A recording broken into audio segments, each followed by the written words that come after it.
Les électeurs de l'Union européenne sont appelés aux urnes au mois de mai pour désigner leurs représentants au Parlement européen. L'institution a présenté ce lundi ses premières projections sur l'issue du scrutin. Voici dans le détail ses premières tendances. Les europhobes devraient poursuivre leur progression dans le prochain Parlement européen. C'est ce qui ressort des premières projections présentées ce lundi par l'institution. Les eurosceptiques italiens de la Ligue et du mouvement 5 étoiles, accompagnés du Rassemblement national de Marine Le Pen, sortiraient renforcés du scrutin du mois de mai en gagnant une vingtaine de sièges. Les formations pro-européennes resteraient cependant majoritaires dans l'hémicycle. Les chrétiens démocrates devraient rester la première force politique, mais avec une trentaine de parlementaires en moins. Pour le ministre hongrois des Affaires étrangères, une nouvelle majorité est désormais possible.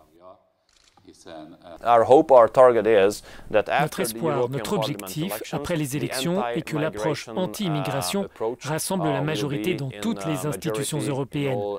Pour nous, la majorité anti-immigration est notre priorité et la Hongrie va contribuer à cet objectif. Les libéraux pourraient aussi faire partie du clan des gagnants de ces élections avec 7 élus supplémentaires, auxquels pourraient s'ajouter les députés de La République En Marche. Les sociodémocrates pourraient perdre de leur côté 51 sièges selon ses premières projections.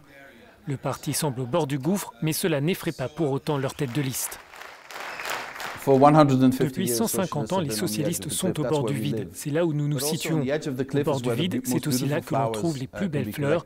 Et c'est ce que nous, les socialistes, allons faire. Nous allons nous battre. Nous regardons toujours au bord du gouffre parce qu'il y a tant de choses à défendre. Les enquêtes montrent aussi que 68% des citoyens sont attachés à l'adhésion de leur pays à l'Union européenne. Ces données sont une sélection de sondages nationaux compilés par le Parlement européen. Le retrait de la Pologne du sommet des pays européens de Visegrad, prévu pour la première fois en Israël, a entraîné l'annulation de la rencontre. Cette décision fait suite aux propos du Premier ministre israélien et de son ministre des Affaires étrangères, assurant que les Polonais avaient collaboré avec les nazis et qu'ils avaient leur part de responsabilité dans l'Holocauste.